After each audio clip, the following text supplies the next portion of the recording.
Pada hari ini kita masuk di dalam topik unipersonalitas. Artinya apa yang kita sudah pelajari di dalam 2-3 minggu sebelumnya tentang hakikat atau natur daripada keilahian, daripada kealahan daripada Kristus dan natur atau hakikat dari kemanusiaan Kristus, bagaimana kedua natur ini bersatu di dalam satu pribadi, satu person. Inilah yang dinamakan unipersonalitas, kesatuan person, unity of the person, unity of persons of the two nature. Nah, mari kita berdoa sebelum kita masuk di dalam topik ini. Bapa di surga, berkati kami, berikan kepada kami hikmat-Mu untuk makin mengenal Engkau, secara khusus makin mengenal pribadi kedua daripada Allah Tritunggal, Sang Logos itu, Sang Kristus itu, yang telah menjadi manusia, Allah yang telah menjadi manusia. Ini adalah sebuah misteri yang begitu agung, begitu besar. Oleh sebab itu, berikan kepada kami hikmat dan pengertian dari-Mu sendiri, dari Allah sendiri, melalui pertolongan daripada Roh Kristus, Roh Kudus, untuk mengajar kami, untuk mencerahkan hati dan pikiran kami, sehingga kami boleh memahami rahasia yang besar dan agung ini, dan kemudian boleh mengalami dan mendapatkan keselamatan daripada persatuan daripada kedua hakikat Allah dan manusia ini di dalam diri satu pribadi Tuhan kami, Tuhan Yesus Kristus. Kesatuan daripada dua natur ini dalam satu pribadi yang membawa kepada kami sebuah keselamatan yang pasti, membawa kepada kami sebuah jaminan yang mulia akan keselamatan kami di dalam Tuhan Yesus Kristus. Berkati kami sekali lagi untuk memahami semua ini di dalam nama Kristus Yesus Tuhan kami, Allah yang menjadi manusia. Kami berdoa.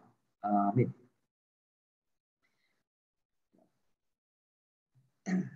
Mahasiswa yang terkasih, di dalam persatuan daripada dua natur ini sekali lagi adalah sebuah rahasia yang besar, sebuah proklamasi daripada kemuliaan Allah, daripada sebuah rancangan keselamatan yang Allah rancangkan daripada sejak kekekalan.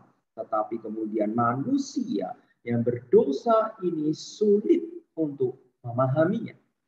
Ketika manusia yang berdosa ini sulit untuk memahaminya, maka Paulus di dalam surat Korintus mengatakan hal ini menjadi batu sandungan bagi orang Yahudi dan menjadi kebodohan bagi orang Yunani.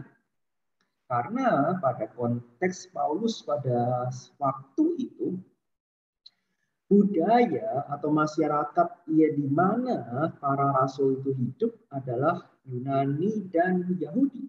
Nah, kalau zaman sekarang ini kita mengenal berbagai macam kepercayaan yang lain, berbagai macam agama yang lain, berbagai macam suku bangsa yang lain di sekitar kita. Oleh sebab itu, mungkin pada zaman ini kalau kita kontekstualisasikan, maka berita tentang salib, berita tentang Allah menjadi manusia, ini adalah batu sandungan dan kebodohan bagi orang-orang lain, bagi agama-agama lain, bagi suku-suku bangsa yang lain di sekitar kita. Kembali di dalam beberapa minggu ini, ketika kita mempelajari dua natur ini di dalam satu pribadi, Yesus Kristus, maka tujuan yang kita harus pahami baik-baik adalah kebenaran ini menunjukkan kebenaran ini seharusnya meyakinkan kita bahwa Yesus adalah satu-satunya Tuhan dan Juru Selamat bagi manusia. Nah, kembali ayat yang kita perhatikan di awal materi ini adalah Kisah Para Rasul 4 ayat 12. Dan keselamatan tidak ada. Sekali lagi, tidak ada di dalam siapapun juga selain di dalam Dia, Yesus. Sebab di bawah kolong langit ini tidak ada nama lain yang diberikan kepada manusia yang olehnya kita dapat diselamatkan. Very clear, sangat jelas, sangat tegas apa yang dinyatakan oleh firman Allah. Oleh Allah sendiri tentang bagaimana Allah mau menyelamatkan manusia. Tuhan Yesus berkata, akulah sang jalan itu, sang kebenaran itu, dan sang kehidupan. Tidak ada. Sekali lagi, tidak ada satupun yang datang sampai bertemu, mengenal Bapa kalau tidak melalui aku. Inilah hidup yang kekal itu. Inilah keselamatan itu. Yaitu bahwa manusia mengenal, bahwa kita mengenal Engkau, mengenal Bapa, satu-satunya Allah yang benar, dan mengenal Yesus Kristus yang telah Engkau utus sebagai Allah yang menjadi manusia. Inilah keselamatan. Inilah jalan keselamatan. Ya, didesain dan dikerjakan dan dituntaskan oleh Allah di dalam kedatangan, kematian, dan kebangkitan daripada Tuhan kita, Tuhan Yesus Kristus. Doktrin unipersonalitas ini merupakan doktrin yang termasuk salah satu yang paling sulit di dalam teologi Kristen tentu saja. Sejajar atau sama sulitnya ketika kita hendak memahami doktrin Allah Tritunggal. Lalu doktrin tentang bagaimana Allah memelihara kehidupan di dalam alam semesta ini, yaitu antara bagaimana Allah berdaulat sebagai Allah, mencipta, mengatur, memelihara alam semesta ini ya, dengan kehendak bebas daripada manusia. Yang diciptakan segambar dan serupa Allah yang memiliki pilihan dan kebebasan. Dan pada saat yang sama, Allah itu berdaulat. Allah itu mengatur, memimpin segala sesuatu dan menjadikan segala sesuatu ada sebagaimana yang Dia rancangkan dan rencana. Kalau Dia tidak punya kekuasaan dan kedaulatan sebagai Allah untuk kemudian merancangkan dan menjalankan apa yang Dia mau lakukan, Dia bukan Allah. Karena bagaimana mungkin Allah tidak maha kuasa? Bagaimana mungkin Allah mau ini, tapi Dia tidak bisa melakukan ini? Ya, Allah mau itu, Dia tidak bisa melakukan itu. Tidak mungkin. Nah, tapi juga kemudian ketika Allah menciptakan manusia sebagai seorang makhluk yang memiliki pilihan, kehendak bebas, dan bisa bertanggung jawab atas pilihannya, dan bisa dihakimi atas pilihannya, dan bisa dipuji atas pilihannya yang baik, ya, maupun dihukum atas pilihannya yang buruk, maka manusia itu harus juga memiliki kebebasan. Nah, bagaimana mungkin kedaulatan dan kebebasan manusia ini berjalan dengan harmonis dan beriringan? Nah, doktrin-doktrin ya yang seperti ini, ya, di mana kita mencoba kemudian sebagai makhluk yang terbatas, sebagai makhluk ya yang bodoh, ya, dibandingkan dengan Allah yang telah menciptakan alam semesta raya ini dengan begitu kompleks, dengan hikmat dan ya, pikirannya yang luar biasa itu, ya, Maka bagaimana mungkin manusia yang bodoh, terbatas ini kemudian ya, mencoba untuk memahami apa yang Allah itu lakukan dan seperti apa Allah yang kita bisa sembah dan kita bisa muliakan. Ya. Ini tentu saja adalah kesulitan. Kesulitan, tetapi Allah memperkenalkan diri. Allah mau dikenal sebagaimana Allah sebenarnya. Ya, oleh sebab itu kita harus berusaha mengenal Allah.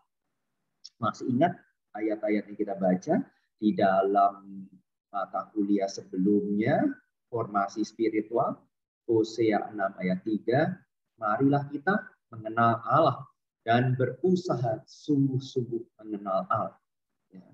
Pegang ayat itu, Allah mengundang kita.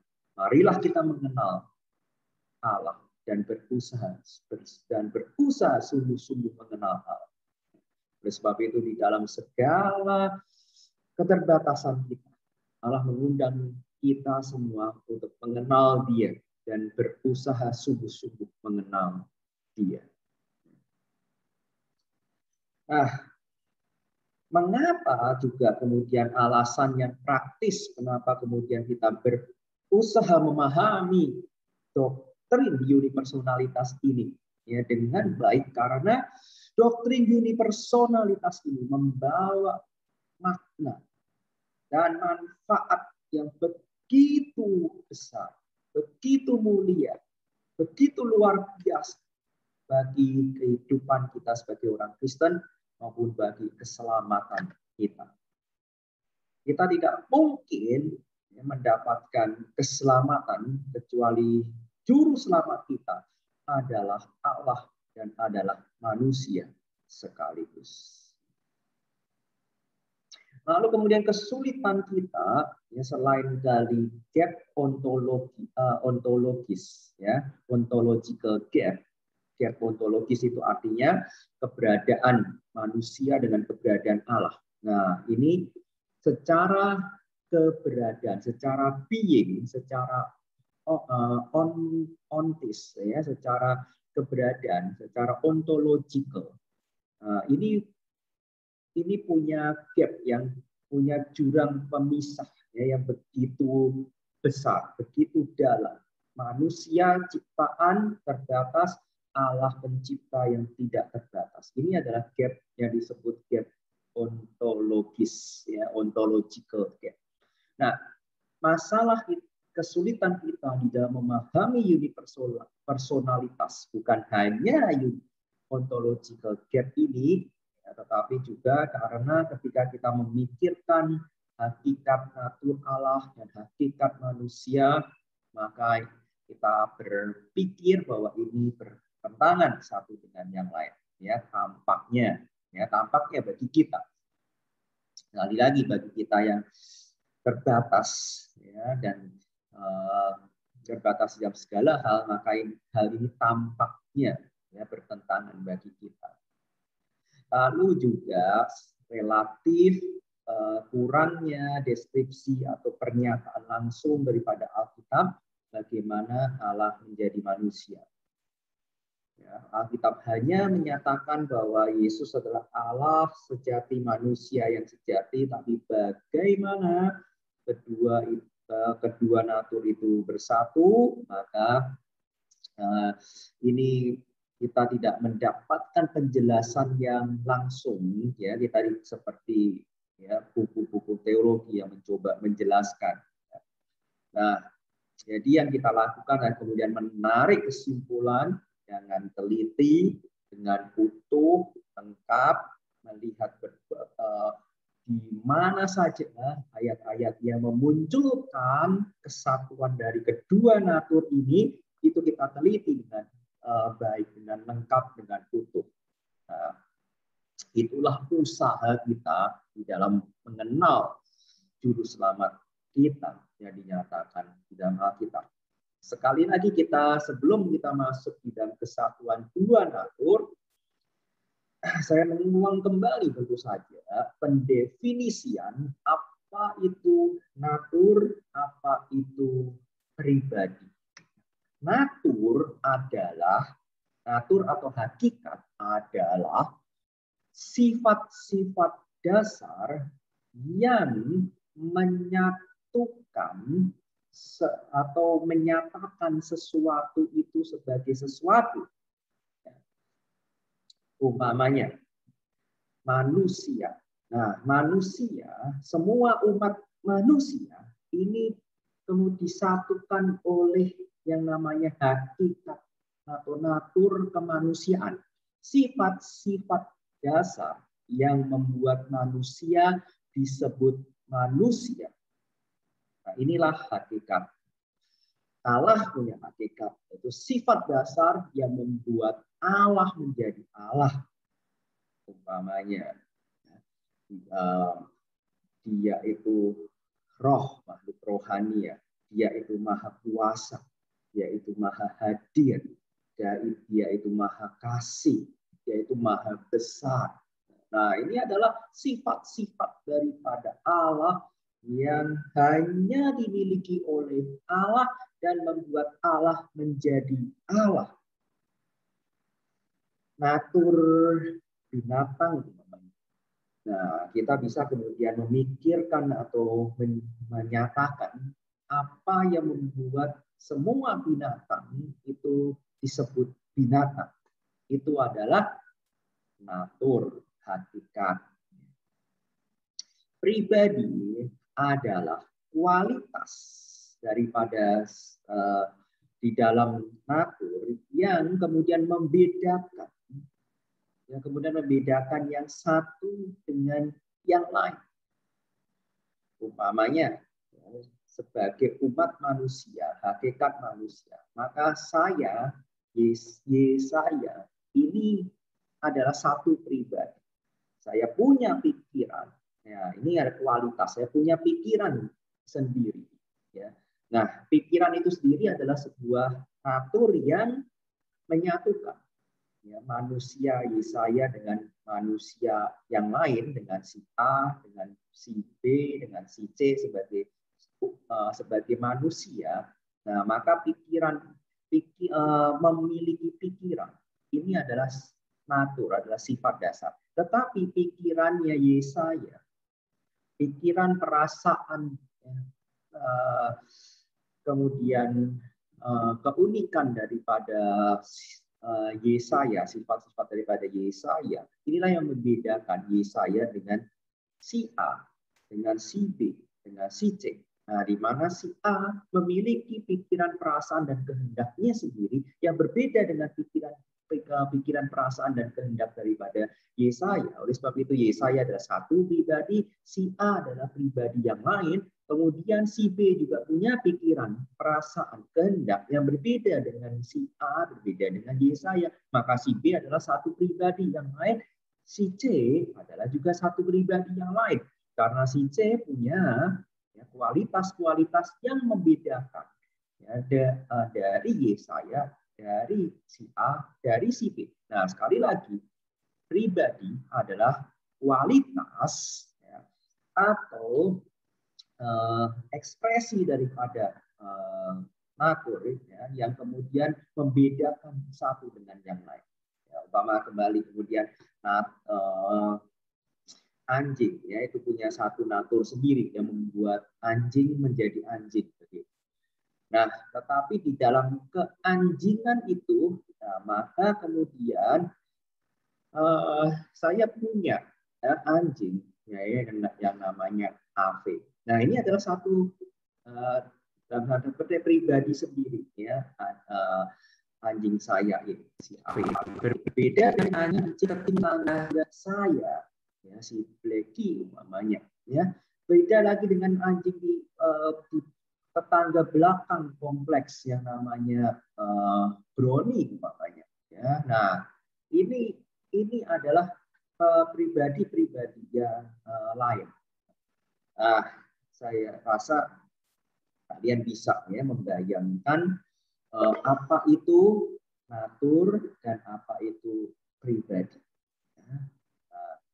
Kembali lagi, natur adalah sifat-sifat dasar yang membuat sesuatu itu menjadi sesuatu.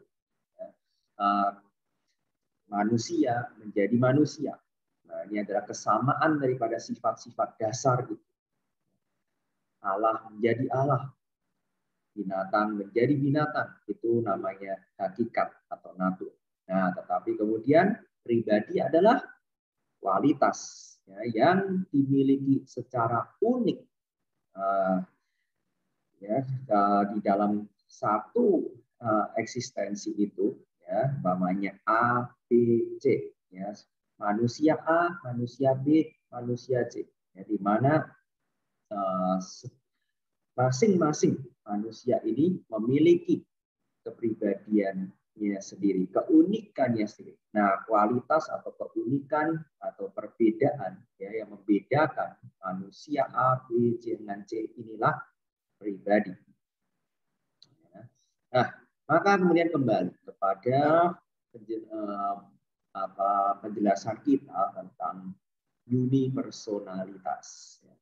Maka cukup petunjuk di dalam Alkitab bahwa kedua natur yang kita sudah bahas minggu-minggu lalu, yaitu kealahannya dan kemanusiaannya, bahwa Yesus adalah Allah dan Yesus adalah manusia, ini ada di dalam satu pribadi, ada di dalam satu subjek. Umpamanya apa yang ada di 1 Timotius 3 ayat 16 itu, ya. He appeared in a body. Ya, jadi kealahan dan kemanusiaannya disatukan di dalam satu tubuh. Was yang memakai kata tunggal. Nah, kenapa saya memilih terjemahan Inggris? Karena was ya, ini kelihatan begitu ya. Karena kalau tunggal itu was, kalau jamak itu pakai were, ya. Nah, jadi singular, plural, tunggal dan jamak kalau di dalam bahasa Inggris atau di dalam bahasa Yunani itu terlihat. Di dalam bahasa Indonesia tidak terlihat.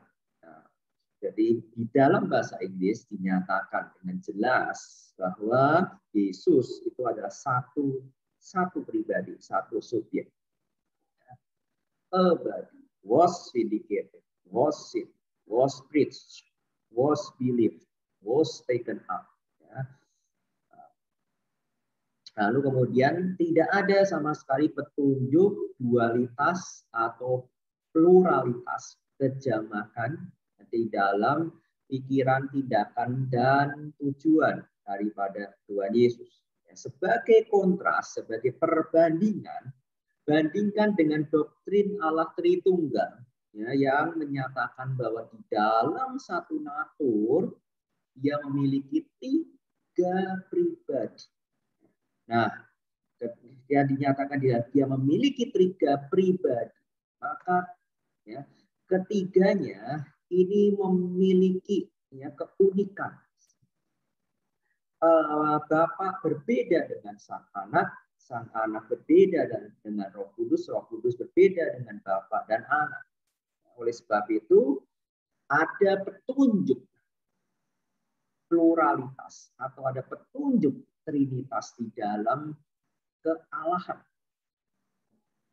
Allah bisa memakai kata ganti plural atau kata ganti jamak di dalam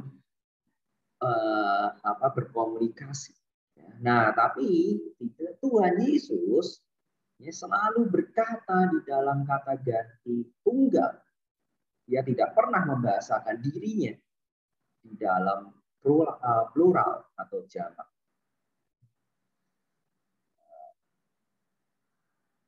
Jadi karya-karya Kristus itu tidak pernah bisa dipisahkan, tapi selalu bersatu dalam satu subjek, satu pribadi.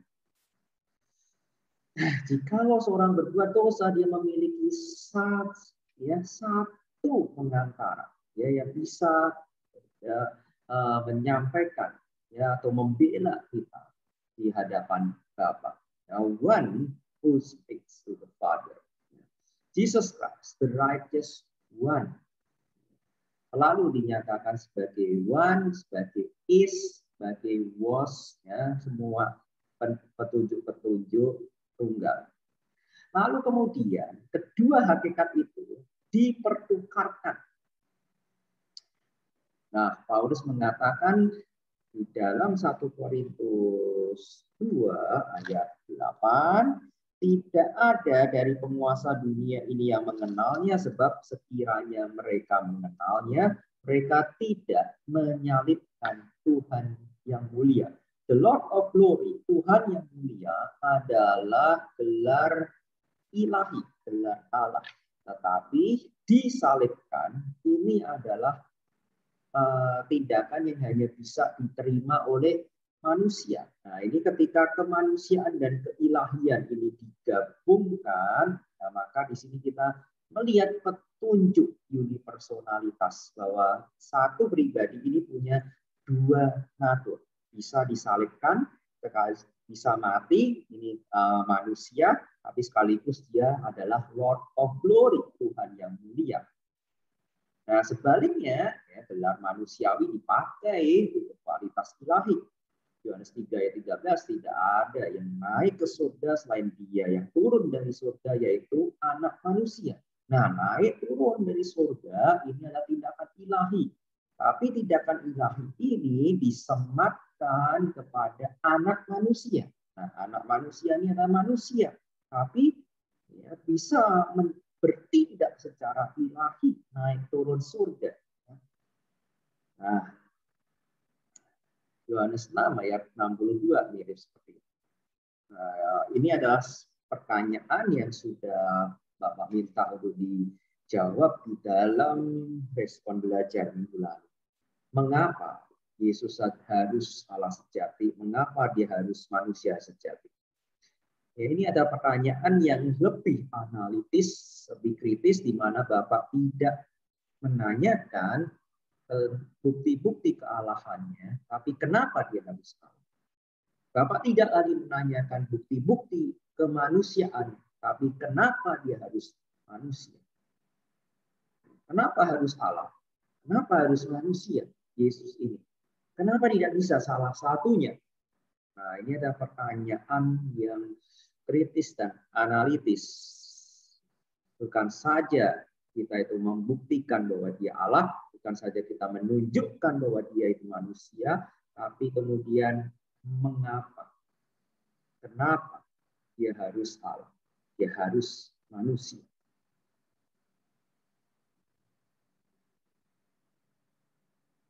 Mengapa dia harus Allah? Nah, salah satu jawabannya yaitu supaya Allah itu atau sumber kehidupan itu bisa mengalahkan yang namanya kematian, yaitu musuh terbesar daripada manusia karena dosa, karena jatuh di dalam dosa. Karena jatuh di dalam dosa, manusia harus mati. Tetapi bagaimana kematian ini bisa dikalahkan? Maka juru selamat itu harus Allah yang sejati. Lalu supaya penguasa Allah, ada penguasa yang tertinggi, bisa mengalahkan dan menundukkan dan membuat ya penguasa-penguasa yang lain itu tunduk. Bisa membuat malaikat-malaikat tunduk. Bisa membuat roh-roh jahat tunduk. Bisa membuat bangsa-bangsa tunduk. Bisa membuat raja-raja tunduk. Nah, lalu supaya Allah sejati yang kekal itu dapat memberikan kepada kita hidup yang kekal. Supaya sang kehidupan itu bisa memberikan kepada kita yang percaya hidup yang kekal. Dia harus Allah yang sejati. Dia harus sang kehidupan itu. Dia harus sang kekekalan itu. Supaya kita bisa berbagian bersama dengan dia di dalam kekekalan. Supaya kita bisa menerima kekekalan. Supaya kita bisa hidup bersama dengan dia di dalam kekekalan. Maka juru selamat yang kita butuhkan harus Allah yang sejati. Supaya yang keempat, supaya kuasa penebusannya itu tidak terbatas bagi segala zaman. Di tahun berapapun orang percaya kepada Yesus, Yesus dapat menyelamatkan dia. Dimanapun orang berdoa, percaya kepada Yesus, Yesus bisa menyelamatkan dia. Supaya kuasa penebusannya tidak terbatas oleh tempat, tidak terbatas oleh waktu, tidak terbatas oleh zaman. Supaya Yesus juga bisa bangkit dan memberikan kebangkitan itu kepada kita yang percaya Yesus harus Allah yang sejati. Nah, supaya Yesus bisa mengampuni dosa-dosa kita. Hanya Allah yang bisa mengampuni dosa.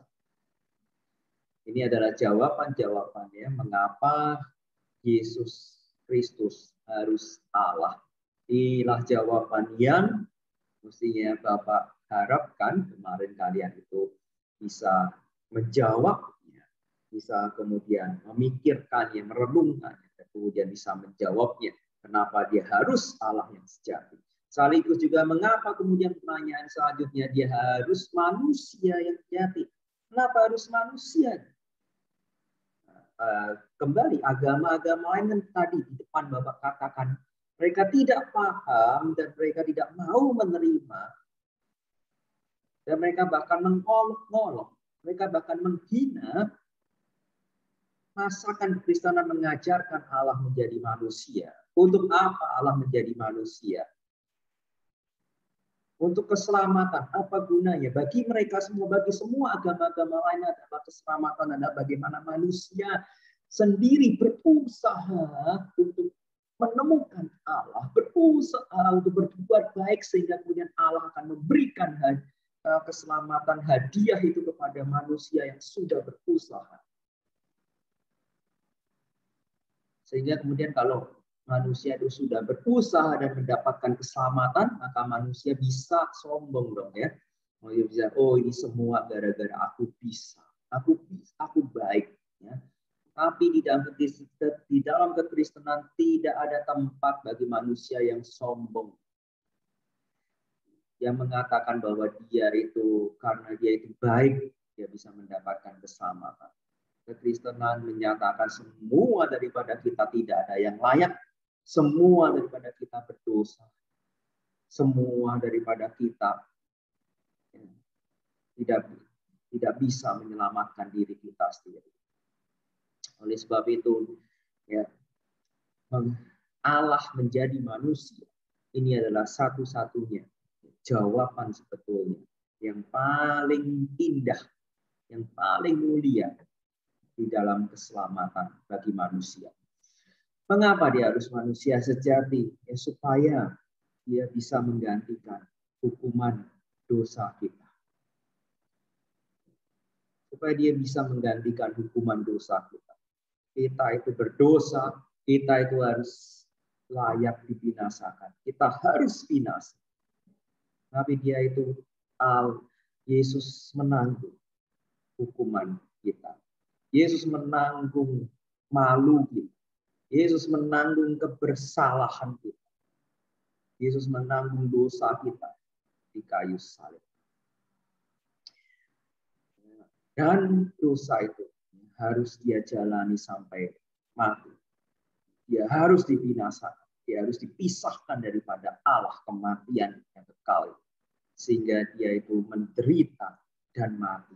Dia itu kemudian sering mengalami perpisahan dengan Allah. Sehingga dia itu mulai berteriak, Eloi, Eloi, lama sabachthani. Allahku, Allahku, mengapa engkau meninggalkan aku?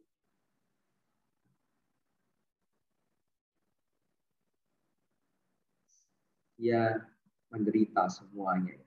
Dia menderita, dia mati supaya menggantikan kita. Lalu supaya dia bisa menjadi teladan bagi kita. Kalau dia itu bukan manusia, lalu kemudian dia itu hidup suci, tidak berdosa, kemudian kita itu bisa ngeles, kita itu bisa beralasan. Ya, dia kan bukan manusia. Dia kan bukan manusia. Mana mungkin kita meneladani dia yang bukan manusia. Oleh sebab itu, dia menjadi manusia sejati. Dia menjadi sama dengan kita, persis sama dengan kita, supaya kita bisa meneladani itu, supaya dia bisa menjadi teladan. Selalu kemudian supaya dia dapat memahami pergumulan manusia. Dia memahami pergumulan kita semua. Di dalam materi topik sebelumnya, tentang bagaimana dia dicobai di dalam dosa. Bapak sudah menguraikan bagaimana dia memahami penuh pergumulan kita. Karena dia mengalami pergumulan dan pencobaan persis sama dengan kita. Bahkan dia mengalami pergumulan dan pencobaan yang jauh lebih berat. Dan yang paling berat yang bisa dihadapi oleh seorang manusia. Karena ketika dia tidak kunjung jatuh di dalam dosa, maka dosa itu akan mencobai Yesus sampai di dalam level yang paling tinggi, level pencobaan yang paling berat. Dan Yesus menang. Maka dia memahami pergumulan kita. Sehingga kemudian dia bisa menghibur dan menguatkan manusia. Inilah kemuliaan iman kita. Bahwa kita beriman percaya kepada Allah yang menjadi manusia. Yang justru menderita bersama-sama dengan kita. Menderita bagi kita. Sehingga Allah itu adalah Allah yang bisa menghibur dan menguatkan kita. Apakah gunanya Allah yang tidak pernah menjadi manusia. Yang tidak memahami pergumulan kita. Dia tidak tahu. Kalau dia bukan atau dia tidak pernah menjadi manusia. Dia tidak tahu apa yang kita alami. Tetapi puji Tuhan, Allah yang kita miliki adalah Allah yang pernah menjadi manusia. Sehingga dia bisa menguatkan kita sekaligus dia juga bisa menyatakan bagaimana seorang manusia yang sejati itu harus hidup. Manusia yang sejati itu harus hidup taat kepada Allah Bapa dan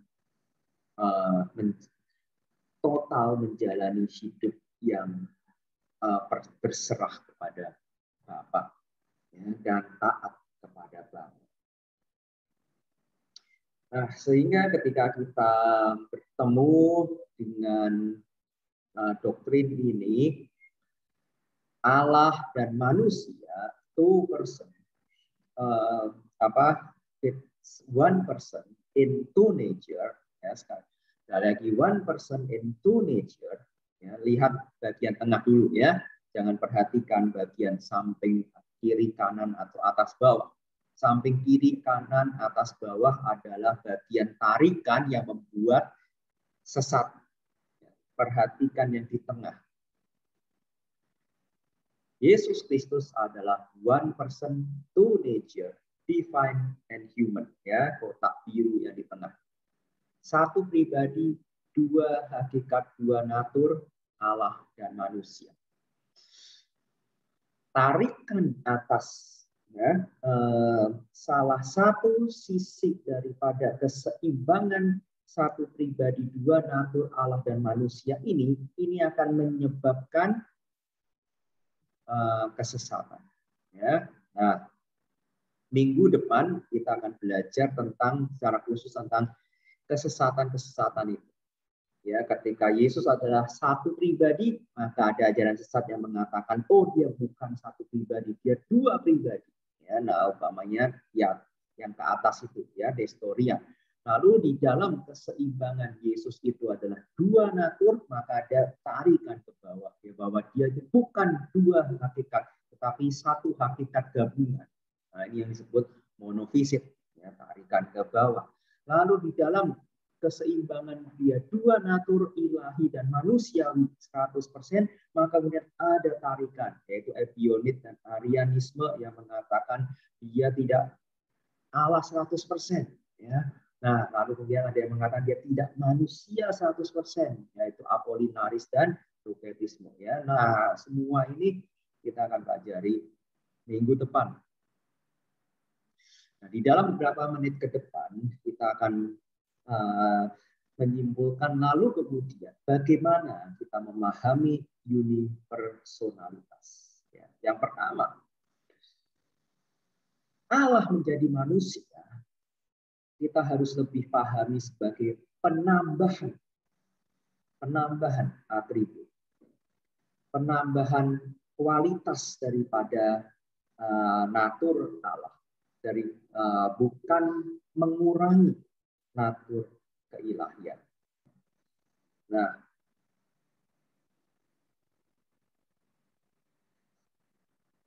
ada ajaran-ajaran dalam kekristenan yang kemudian seakan-akan mengajarkan bahwa Filipi 2 ayat 6-7 ketika dikatakan Yesus mengosongkan dirinya. Nah, ini kemudian dipahami sebagai Allah itu kehilangan atau kekurangan kealahannya. Ya. Nah, tapi sekali lagi yang dikosongkan di sini adalah bukan hakikat kealahan. Ya, tetapi arti mengosongkan diri di sini berarti Allah itu demikian merendahkan dirinya sampai bersedia menjadi manusia. Nah, ketika dia itu bersedia menjadi manusia, dia itu justru menambahkan, ya, bukan kemudian kehilangan kealahannya, tapi dia menambahkan kemanusiaan pada dirinya. Nah, jadi Santo Agustinus Senegasin mengatakan Christ added to himself, Kristus menambahkan kepada dirinya that which he was not, apa yang sebelumnya dia bukan. Ya, sebelumnya dia bukan manusia. Nah, dia menambahkan kemanusiaan pada dirinya. Pribadi logos itu menambahkan natur kemanusiaan pada natur ilahinya. Nah, jadi pribadi logos itu sekali lagi tadi sudah kita definisikan ya, pribadi dan natur di depan. Pribadi logos ini, pribadi kedua daripada Allah Tritunggal ini kemudian menambah hakikat kemanusiaan pada dirinya tanpa kehilangan. He did not lose what he was. Dia tidak kehilangan apa dia sebelumnya. Ya.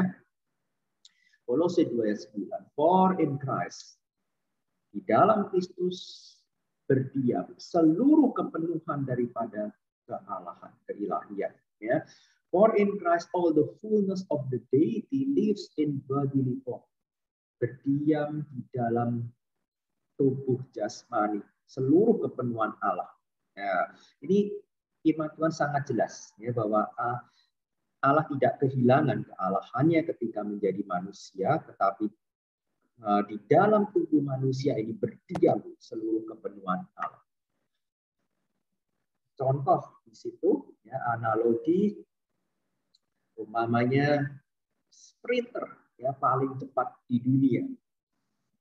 Mungkin seingat Bapak pada hari ini paling cepat itu Usain Bolt ya, Usain Bolt itu sprinter tercepat. Nah, suatu waktu dia itu pergi ke kampung di sebuah kampung di Indonesia, dia mengikuti lomba lari 3 kaki. Ya, nah, lalu kemudian dia itu diikatkan kakinya ke salah satu orang yang lain. Ya, jadi 2 orang ini, yang satu sprinter terhebat, yang satu ya, orang biasa. Lalu kemudian kaki kanan daripada Usain Bolt diikat ke kaki kiri daripada orang biasa itu. Kemudian ada lomba lari 3 kaki. Nah, maka ketika persatuan daripada 2 orang ini, maka kita bisa mengatakan bahwa kualitas, kapasitas daripada Usain Bolt sebagai sprinter tercepat tidak berkurang sedikit pun. Tidak berkurang sedikit pun akibat penyatuan ya, dengan orang lain ini. Nah, tapi ya, untuk sementara waktu fungsinya ya seperti kemampuan penuhnya itu kemudian tidak bisa ditunjukkan secara penuh karena persatuan ini. Tapi dia tidak kehilangan sama sekali kemampuannya sebagai sprinter tercepat di dunia. Ini salah satu contoh. Contoh yang lain minggu lalu ya sudah saya sampaikan di dalam video pembelajaran sebelumnya. Namanya seorang pemain NBA, Michael Jordan lah, ya, atau LeBron James umpamanya, atau Russell Westbrook, Kevin Durant, atau Stephen Curry umpamanya pergi ke Indonesia. Nah, pergi ke Indonesia lalu kemudian di dalam liburan 1 bulan itu dia itu ikut berlatih di salah satu klub di kampung kalian.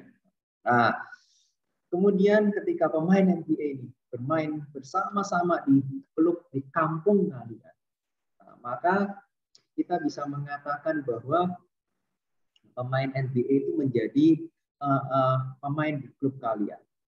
Nah, di dalam satu istilah bisa dikatakan seperti itu, karena selama sebulan itu ya memang ya, bergabung bersama dengan klub kalian. Nah, jadi bisa dikatakan selama 1 bulan itu LeBron James itu adalah anggota klub apalah ya di kampung kalian. Nah, ketika bergabung bersama dengan di klub kalian, maka kemudian pemain NBA itu supaya permainan basket itu bisa seru, bisa berjalan dengan seimbang, maka kemudian LeBron James atau Stephen Curry itu membatasi kemampuan. Nah, ketika dia itu membatasi kemampuannya untuk bermain bersama-sama dengan ya kalian di kampung kalian, maka ya kalian bisa membayangkan dia sama sekali tidak kehilangan sedikit pun kemampuannya. Ya, tetapi di dalam sekurun waktu 1 bulan itu dia membatasi, yaitu membatasi dirinya, membatasi keluarnya kemampuannya yang sepenuh-penuhnya. Nah, lalu kemudian contoh yang lain yang di minggu sebelumnya Bapak sampaikan seorang bangsawan ya, yang jatuh cinta kepada pengemis di kolong jembatan. Karena cintanya itu kemudian bangsawan itu rela hidup bersama-sama dengan keluarga daripada wanita cintaannya itu. Selama berbulan-bulan, bertahun-tahun dia hidup bersama-sama dengan wanita itu. Dia menjadi sama dengan mereka yang di bawah kolong jembatan. Dia makan sama dengan mereka. Dia hidup sama dengan mereka. Dia memakai pakaian sama dengan mereka.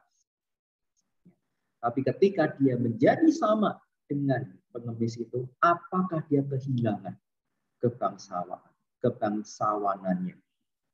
Ya, kita bisa langsung dalam hati menjawab, oh tidak Pak. Dia tidak kehilangan sedikit pun kebangsawanannya. Apakah dia kehilangan kekayaan? Oh, dia tidak kehilangan kekayaannya sepeser pun. Tetapi ketika dia menjadi sama dengan pengemis di kolong jembatan, dia tidak kehilangan apapun apa yang dia miliki sebelumnya, tapi justru kemudian dia menambahkan dalam tanda petik menambahkan keterbatasan itu di dalam kepada dia, ya, tanpa kehilangan semua kemampuan. Well, ini adalah analogi-analogi atau contoh-contoh untuk memahami, ya, walaupun tentu saja tidak sempurna contoh-contoh ini, ya, karena sekali lagi yang coba kita pahami adalah rahasia Allah, tetapi contoh-contoh ini bisa kemudian memudahkan kita untuk bisa membayangkan, membayangkan tentang satu kebenaran, yaitu dia tidak kehilangan sama sekali. Yesus Kristus tidak kehilangan sama sekali kealahan ketika dia menjadi manusia. Walaupun seketika waktu ekspresi kealahannya itu ya terbatas, ya, yaitu membatasi. Lalu kemudian poin yang kedua, bahwa kesatuan dua natur berarti kedua kealahan dan kemanusiaan itu tidak pernah, kalau namanya bersatu di dalam satu pribadi, maka tidak pernah berfungsi sendiri-sendiri. Ya, tidak pernah berfungsi secara mandiri sendiri-sendiri. Maksudnya apa? Tuhan Yesus tidak pernah ya pada waktu jam segini sampai jam segini menjadi Allah saja. Ya, lalu jam segini sampai jam segini menjadi manusia saja, atau pada peristiwa ini menjadi Allah saja, pada peristiwa itu menjadi manusia saja. Tidak. Ya. Kalau dikatakan kedua natur itu bersatu di dalam satu pribadi, maka selalu Yesus Kristus adalah manusia Allah. Selalu Yesus Kristus adalah Allah manusia. Tidak pernah Allah saja atau manusia saja. Ya, ini adalah poin yang kedua. Lalu poin yang ketiga, ketika kita memahami unipersonalitas, maka kita tidak boleh mulai dari konsep diri kita sendiri ya, tentang Allah itu seperti apa, ya, manusia itu seperti apa. Kemudian kita paksakan, oh tidak mungkin karena Allah itu seperti ini, manusia itu seperti ini ya. Karena Yesus Kristus adalah Allah dan manusia, maka kita mengatakan bahwa itu mungkin ya, itu bisa, dan justru di dalam Yesus Kristus itu kita bisa memahami Allah yang sejati seperti apa, manusia yang sejati itu seperti apa. Ya, karena kalau kita hanya melihat diri kita sendiri dan kemudian mengatakan tidak mungkin, ya jelas karena diri kita ini manusia yang sudah rusak. Diri kita ini adalah manusia yang sudah cemar, manusia yang sudah jatuh di dalam dosa. Nah, tetapi oleh sebab itu kita tidak bisa mulai dari kemanusiaan kita untuk memahami kemanusiaan Yesus yang adalah Allah dan manusia itu bisa bersatu. Nah, justru di dalam kemanusiaan Yesus Kristus kita bisa melihat kemanusiaan yang sejati. Yang seperti yang didesain oleh Allah sejak mulanya, bahwa manusia adalah gambar dan rupa Allah yang sejati.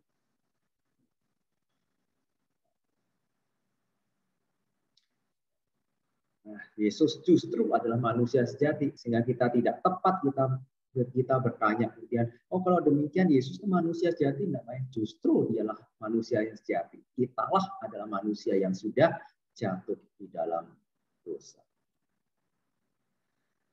Lalu asumsi ketidakmungkinan, nah ini biasanya juga dipengaruhi oleh cara pandang atau ajaran evolusionistik ya, yang seringkali kita sudah terima dari sejak kecil, diajarin oleh sekolah kita. Ya, kalau sekolah kita bukan sekolah Kristen, ya mungkin sekali diajarin bahwa kita adalah evolusi dari primata, makhluk yang lebih rendah dari kita, dari manusia. Nah, sehingga ini mengakibatkan ketidakmungkinan. Ya. Nah, tetapi di dalam doktrin ini sama sekali tidak ada asumsi daripada evolusionistik. Ya, justru persatuan Allah menjadi manusia ini mungkin ya, karena manusia adalah gambar dan rupa Allah. Yesus adalah gambar dan rupa Allah yang sejati.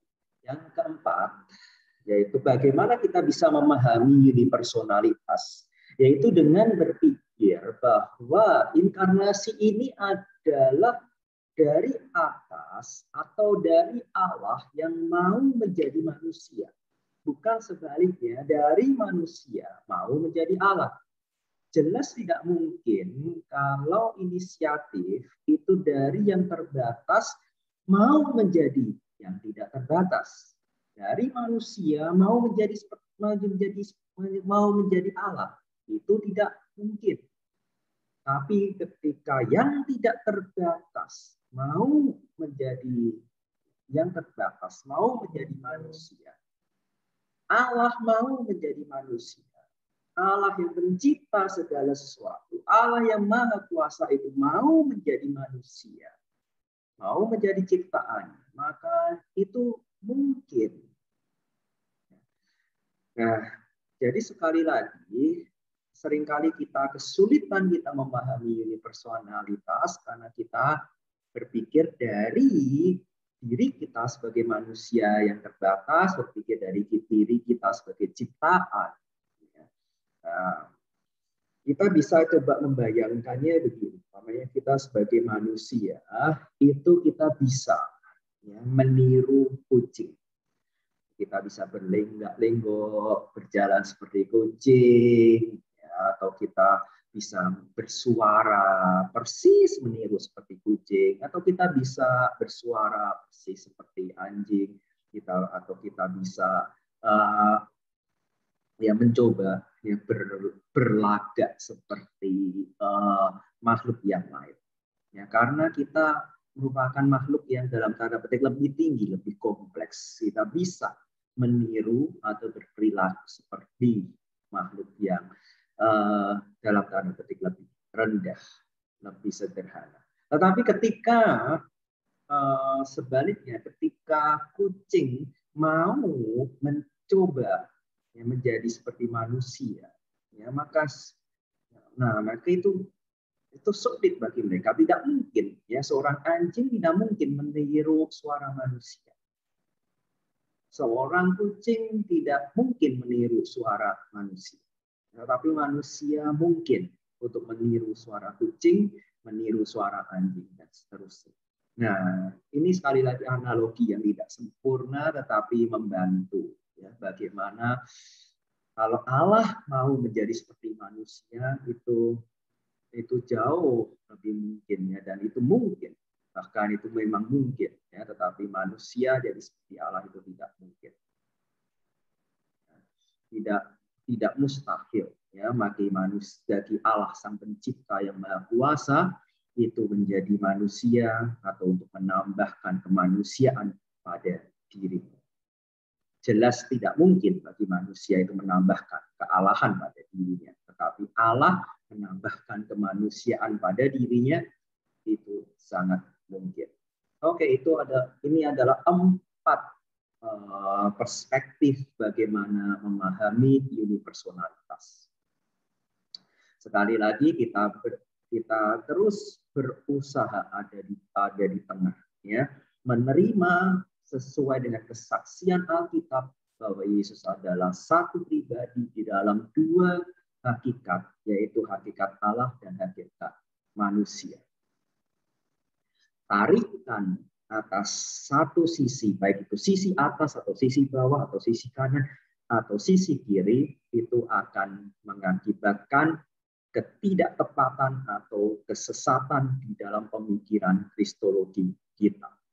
Sebagaimana yang sudah terjadi di dalam sejarah teologi, yang minggu depan kita akan khusus masuk di dalam isu dan tantangan kristologi klasik. Nah, bahwa ada bidat-bidat seperti ebionisme yang menolak kesejatian atau bahwa Yesus itu Allah 100%. Ada yang menolak keutuhan, Yesus adalah Allah yang utuh. Ada yang menolak kesejatian kemanusiaan Yesus. Ada yang menolak keutuhan kemanusiaan. Ada yang menolak kesatuan pribadi. Ada yang menolak kedua hakikat itu. Nah, sekali lagi, tarikan atas keseimbangan bahwa Yesus adalah satu pribadi dalam 2 natur, Allah sejati dan manusia sejati, selalu mengakibatkan ketidaktepatan di dalam kristologi. Marilah kita terus setia kepada kesaksian Alkitab dan mengenal Yesus Kristus, Juru Selamat kita, yang adalah manusia 100% dan Allah 100%, dan hanya kualitas Allah 100% dan manusia 100% itu yang menjamin keselamatan kita yang sejati. Mari kita berdoa.